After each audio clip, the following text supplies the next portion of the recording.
Janine Gutierrez inamin na sobrang minahal niya itong si Paolo Abilino. And bago tayo magpatuloy mga kaibigan, please don't forget to like and subscribe and always pong pahit ng notification bell. Maraming salamat po. Well mga kaibigan, hindi naman lingid sa mga founding fans no, na talagang sobrang nagbigay no, ng atensyon itong si Janine Gutierrez at sobrang niyang minahal itong si Paolo kahit hindi po sila officially na mag-on o sabihin na nating walang label yung kanilang relasyon. Naghihintay po ito si Janine Gutierrez ng first move dito kay Paolo Abilino na officially ligawan ng maayos no at ma-consider bilang isang couple. At nakita nyo kung paano to, kung nasabi na mas minahal or minahal talaga ni Janine ito si Paolo. Yung that time na hindi pa dumadating ito si Paolo or nagpaparamdam masyado kay Janine, nandiyan si River Cruz no mga kaibigan. Yun ang liligaw dito kay Janine Gutierrez, which is pabor pa nga si mamita ni Janine. Pero nung dumating si Paolo Abilino, yung atensyon ni Janine Gutierrez ay napunta kay Paolo. Well mga kaibigan, no, paano hindi mapupunta talagang kahanga-hanga naman talaga. Bilang isang magaling artista, ito si Paolo Abilino, ang dami ng mga movies, mga teleserye na nagawa yan. At kung matatandaan ninyo, si Paolo Abilino at si Janine Gutierrez sa itong paunin, patagal na po yan magkasama mga kaibigan, ilang years na po yan, no?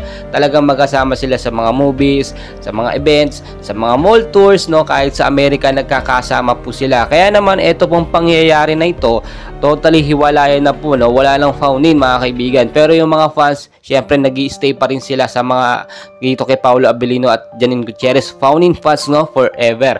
Nirerespeto po natin yan mga kaibigan. Pero ang katotohanan po ngayon, wala na po talaga. Magkaibigan lang yan si Janine Gutierrez at Paolo Abilino.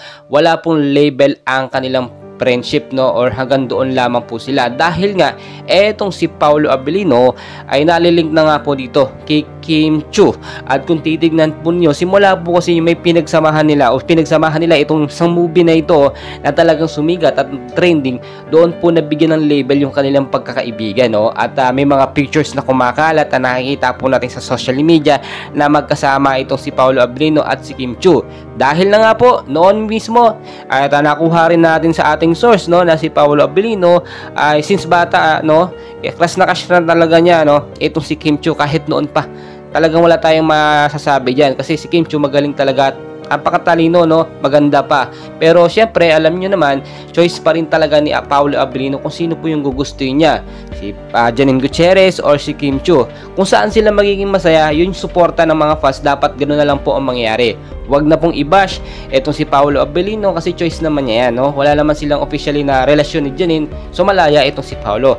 Si Kim Chiu naman, alam naman natin, free siya, single din, walang problema na sila ay mag-ibigan. Well mga kaibigan no, suportahan pa rin natin itong si Paolo Abilino at si Janine Gutierrez no. Syempre yung mga founding fans, manatili lang kayo, nandiyan lang, huwag kayong mawawala kahit po officially wala na sila.